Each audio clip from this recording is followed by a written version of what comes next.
phi ba i ngam la da shisha amen sim jonga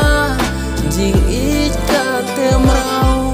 ngam qua su ban ngai na phi da shisha wat la nga qua ya phi ban kudu Henry leno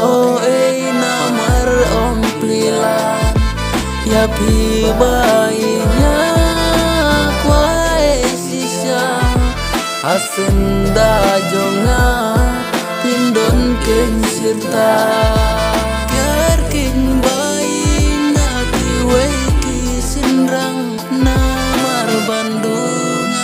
kwa dalil wating nga bai wating yang ada lele tang i jong pi ken i bangan yai dei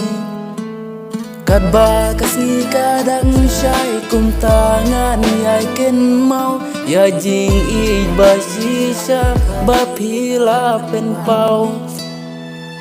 ngam qua su ban le tam na lor jong pi na ting yo ba be kum tangan yo korea pi wating se bai tang jong pi na de ngam qua su sa we lạnh na pi da le le sumar ba ya la de ba i wat chin sting na mar pel te men ta ban pe nya iting na mar i jonga